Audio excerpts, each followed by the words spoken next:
Ayan, mga Ningskis. Hello, welcome sa panibagong vlog. Halika dito. Welcome sa cafe! Welcome sa cafe. So nandito kami ngayon. Sa aming lumang cafe. So, nagso-start na kaming Ligbet. ligpet dito sa store. Alam nyo, grabe. Halo-halo ang emosyon ko, honestly. Halo-halo ang emosyon namin ni Ninya habang ginagawa namin tong pagliligpit. Ilang weeks, supposedly dapat na tong no? Oo. Dapat noon pa kaming May. Kaya lang nagkasakit Nung si May Mama. pa kami dapat nag-dismantle. Pero ang daming mga nangyari noon. Tapos nagkasakit nga din si Mama. Tapos, ano pa ba? Ayun, marami din mga ibang ginagawa. Hindi naasikaso. Kaya, nade-delay siya na nade-delay. Hanggang sa, hindi na namin siya mahanapan ng time kung kailan yung perfect timing para, i-close talaga tong itong project na to. Kasi sobrang daming ligpitin dito. And you know naman guys, kami lang din naman talaga ni Jet dalawa ang umaasikaso dito. So ngayon din, kami lang din dalawa kaya ayun, kung ilang araw namin itong siniset, pero di siya natutuloy-tuloy. Di siya natutuloy kasi siguro partly because hindi ko siya maharap. Kasi emotionally, hindi pa rin talaga ako ready. I mean, alam ko na kailangan na siyang magsarado and yun yung reality na kailangan ko siyang isarado. Siguro yung hindi ko lang maproseso pa is yung memories na nakakabit dito sa cafe. Kasi very sentimental ako. Iba kasi yung alam mo lang by mind, pero pag nandiyan na sa harap mo at ginagawa mo na, mas lalong iba yung impact nun. Kasi ako, very sentimental akong tao. I mean, I value memories. I value yung kaya ako, di ba kahit kinikwento ko kay Ninya, mahilig ako sa mga lumang bahay. Yung mga pag nakakakita ako ng lumang bahay, I feel affected by it. Because I know for a fact that once it is a happy house, a happy home. Tapos all of a sudden, Maraming memories ang nangyari. Maraming doon. magagandang memories ang nangyari. Then all of a sudden, you see that place as abandoned. Or parang a different So parang, drawn ako lagi sa ganong, stories. Tapos, hindi ko sukat naalala mo nung tayo sa bahay, naghakot, di ba? Ganyan din yung mo nun. Yung kay Mama Toyang. Naiyak din ako dun kasi parang it was once a place of kids were growing up. Doon mo binuha yung pamilya mo. Doon mo ginrow lahat. And then suddenly you have to evacuate kasi unlivable na siya. Ayun. So, yun na naman. Eto na naman ako. And it's okay. It's not that we don't want to let go of the shop. It's just that ngayon yung emotions are coming like yung floodgate open na lahat, 'di ba? Treasuring the happy moments we had here, tapos reminiscing kung paano namin to binuo unang una. Kami lang din dalawa. Tapos with some help from our few friends, si Ate Heidi, si Arlene, 'di ba? Tapos sabi ko, ano man yung pagdaanan namin ni Jet, kami pa rin talaga yung magkasamang dalawa. And yun din yung isang naiiyak ako kanina kasi parang nararamdaman ko, I was parang in the middle of grateful and sad. Grateful because, 'di ba, pinahiram sa amin to ni God, na experience namin lahat ng pinagdaanan namin dito sa shop and it was such a great opportunity for us. You know, naging masaya kami, naging problemado kami, naging very challenging, but naging fruitful din siya in a sense na we get to share our story and displays to other people. And then now, i-close na namin tong chapter na to and, you know, we have to parang move on and end this. Kaya ang may iwan na lang sa amin is just yung mga memories. Oo, kasi parang nung nandito ako kanina, tapos isip, yung vision, yung pinicture out ko ng ilang taon, yung design, yung kung saan ko ilalagay yung ganito, saan ko ito, papagawa yung ganito, ginastosan mo ng ganito, no? I understand why he feels like that because ano to dugot pawis to ni Jet at buong pagkatao niya talaga. Lahat talaga dito, every bit and pieces in this cafe is conceptualized and idea ni Jet. Ultimo yan yung mga maliliit na yan na binibili, mga buting-ting na yan. Except for the major works ha, syempre nag-hire kami ng ng mga craftsman. Pero lahat dito, si Jet yan. Kasi pati kung saan ipopwesto to, dapat dito siya nakaharap, dapat sa ganito siyang angle. Siya yan. Talagang buong pagkatao ni Jet yun nandito. And maybe you feel like parang, di ba, iniiwan mo na tong part ng life mo na to. Kaya siguro gano'n. O, tulala ako. Hindi kasi halo-halo.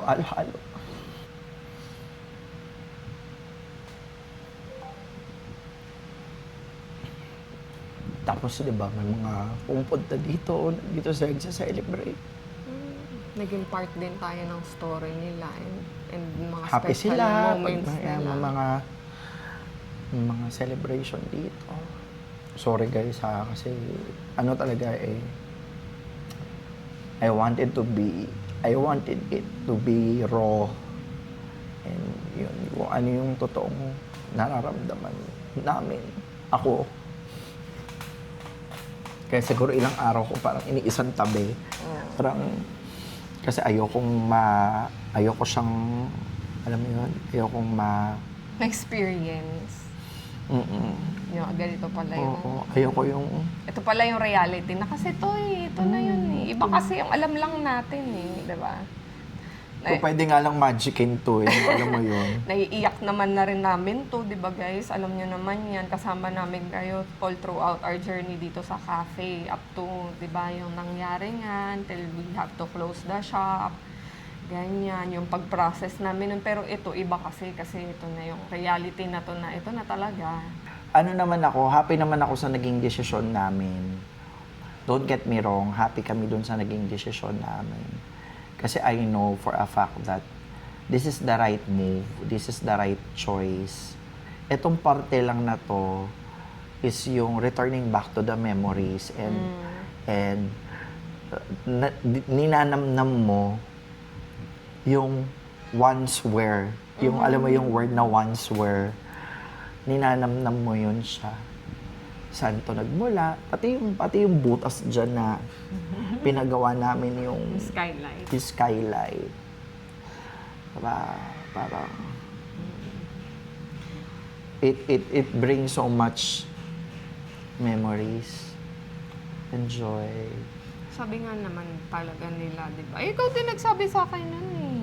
Kamo yung mga memories, meron niyang kakabit na emotions. And I think yun yung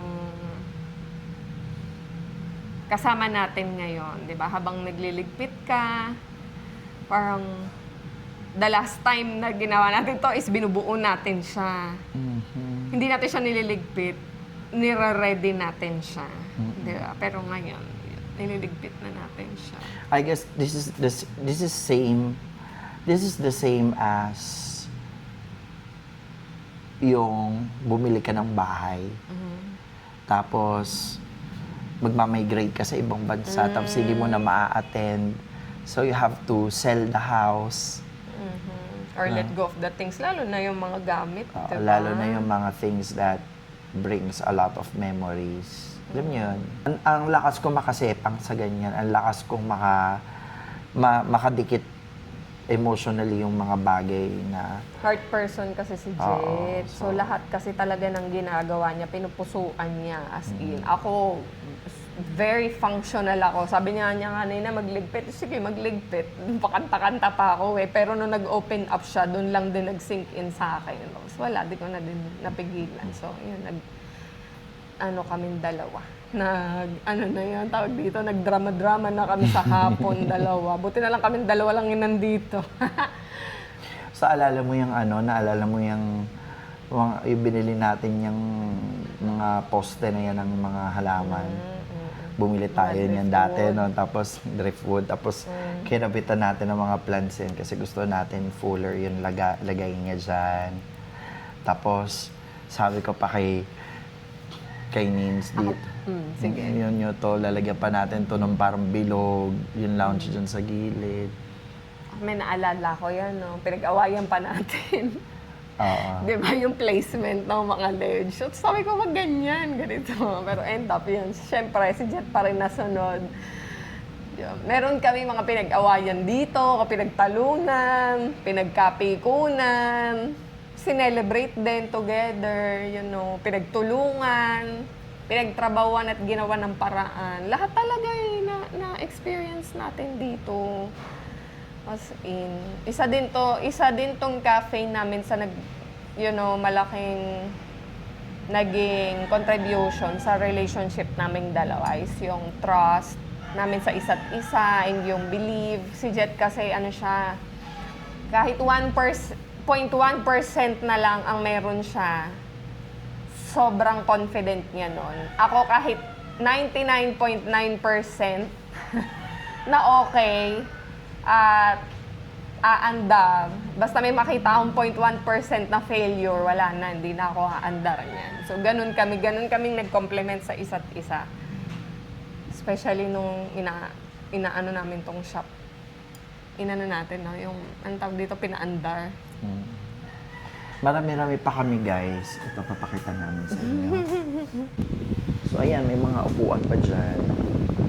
Pero yung ibang gamit dito, iiwan na namin. Oo, No? katulad nitong lamesa, din na natin Kasi nila madadala. Tapos, yan, yung mga malalaking, mga wooden shelves. Tapos ito, kasi to naka-fix to. So, dito na to. And then, yung mga metal works dito na pang-accent, iwan na din namin. Tapos, yun nga, sana, may sumalo or may mag-rent and gawin din cafe. gawin din siyang cafe, no? It would mean a lot siguro, no? Pupunta-punta tayo dito, no? Tapos feeling at home tayo. Kahit di na tayo may-aray. So, yan, yung mga iba pang mga gamit dito. Actually, yan, may mga naayos na kami yan, yung mga ibang mga parts dyan na na namin. Dito, clear na. Na-clear na namin yung ibang mga things. Ito yung tinatrabaho ko ngayon. At umuulan nga ni. Umuulan nga ni. Ayan, so yung iba dyan maayos na. Ayan, iaano na namin.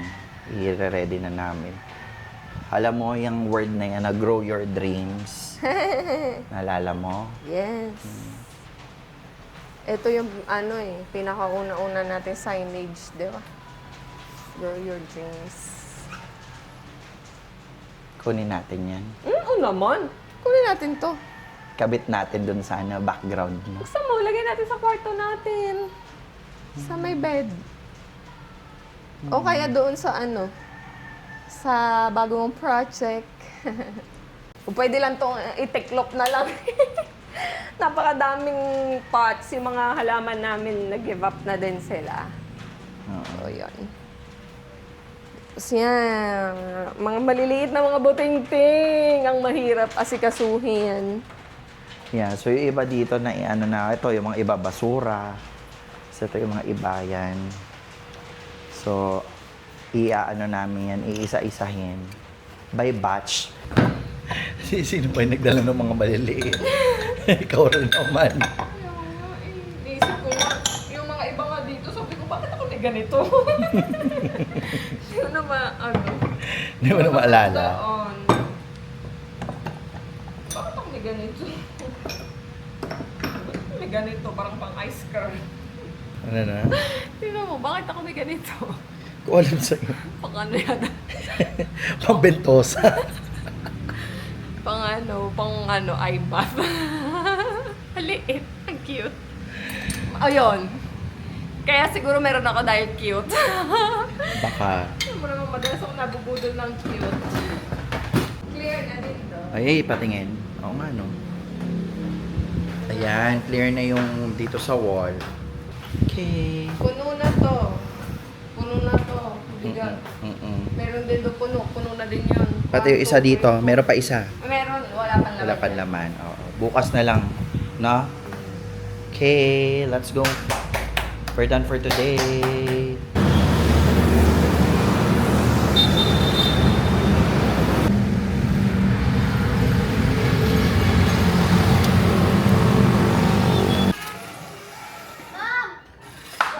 Ay, hindi! Diyan lang. Diyan. Sa garahe. Yay! We're home! Ayan, guys. Pinatulong ko si Sky magbaba ng mga gamit sa papa niya. Kasi naghahadali na ako. Alas 6 na kami nakarating dito sa bahay. Magluluto ako ng dinner namin ni Jet. Kasi yung mga bata may ulam na sila. Enough lang for them. Kasi tira lang yun kaninang tanghali. Sabi ko, magpasta na lang kami ni Jet. Kaya, yun, magpapasta na lang kaming dalawa. So, anong pasta? Okay lang, sarap. Mukhang masarap ah. Mukhang palaban ah. O, kakain tayo guys. Tapos, sinet up ko na to. Ito yung ginagawa ko ngayon. Ayan, so, ito yung chair na galing sa cafe. Ito yung ginawa ko. So, ito yung magiging itsura nung, binubuo ko pa siya. So, may mga gamit, may mga in-order pa ako. Pachamba. Pacham? Oh, sarap kasi. Namimiss ko yung Hungarian sausage. Hungarian sausage ito. Dear the Father, the Son, the Holy Spirit. Bless us, O Lord, and thank you for the food which we're about to receive from thy bounty through Christ our Lord. Amen. Tignan mo daw. Aber. Yeah. Hi, Mama! Wow, anong binabalot mo? Ma! Oy, Good evening! Good evening! nakasapo. Tingin ka sa akin! Good evening! Ito ko! Hoy! Good evening! Meron! Tingnan natin yung pads. Ito na yun. Nag-restock kasi ako ng pads para kay Mama. Nagkamali pa ng padala yung una. Nakakainis. Imbis na extra large, large lang ang dumating. Perfect. Ayan. Ang pads ni Madeir. Play. Busy ka naman. Good night. Good night. Mama, tingnan mo ako. Ma, gano'n ka gano'n. Ano yun? Ano yun? Ay, tissue na lang. Ano yun? Ano Ay, yung dry tissue. Oh, sige. Eh, tayo. baka muna eh. Ano yun? Ano yun? Ano yun? Ano yun? Ay, so... Ay, wala ko lang. Mama, ganun ka. Ma. Wala eh. Mama, tingnan mo ako. Gayahin mo ako. Ganun ka, ganun. Good night. Oh no. Oh, no. Oh, Oh yes. yeah. Oh, yes. Oh yeah. Mama, ganun ka, ganun. Oh yeah. Ganun. Nano? Ganito, gayahin mo ako. Ano meron ka? Nguso, nguso. Nguso. Ano? Nguso ka, nguso. Ano? Na-stress na. Piyaya siya. Nagaral. Ano ba? Ikaw? Egg. Ano eh? Ayun. Ayun na. Gawa ako ng baon ng mga bata bukas. Ano pa gusto mo, Cloud? Kaya naligo na si baby. At Grabe, sarap maligo. Feeling ko lahat ng lagkit kanina nawala. mm-mm. Inayusan ko ng buhok si Sky, guys. Kasi meron ako na-order na pangkulot sa Shopee. Tapos, lang siya, manual lang siya. Para siyang string na mahaba. Pero, naka-twist siya. So, ipupul mo yung hair dun sa loob. Tapos, pag nandun na siya, mag-roll siya. Sabi ko kay Sky, subukan natin. Kasi gusto nga ni Sky, wavy yung hair niya. Feel na feel niya. And bagay naman din sa kanya. No? Nakakatuwa si Sky, guys. Alam nyo, yung batang yun. Hindi pa siya teen. Pero, the way she acts, the way she, alam mo yun, yung ayusin yung sarili niya, she presents herself, talagang very conscious na Tapos, rin siya. nanood siya yung kay, kay Esnir. Esmer. Tatlo pa ulit-ulit na ata yung, Oo. niya, kilig na kilig bago pa rin kasing siya. episode, yung first day high yun. High tuwan-tuwa school. si- High school. Tuwan-tuwa si Skylar doon, kilig na kilig. Sabi ko, ba yan? Grabe, no, may padalaga na tayo. Graduating na din siya this year. nga eh. No? Alam mo nga, nagpa-flashback sa akin yung mga memories nung cafe. Until now, di ako makapaniwala na ano yun na talaga, nagliligpit na kami. Although, excited ako sa chapter, pero may part pa rin sa akin na ang hirap Parang mabigat lumakad, mag-move on. para akong nagka-jowa na, para akong, ewan ko, alam nyo, yung, Parang bendray ka ng jowa. parang may ganun akong feeling. Ay, nako. Anyway, guys, yun lang naman. Pahinga na kami. Yun yung kaganapan ngayong araw. Ayun lang, guys. Magpapahinga na kami kasi bukas, second batch. Then, siguro mga 3 days kami doon. Then, yung final nun is yung pagtanggal na nung mga yung mga doon. Ma-aircon. Aircons, yung ilaw na Then, after naman yan, pag nakuha na, yun naman magsiset up naman doon sa studio.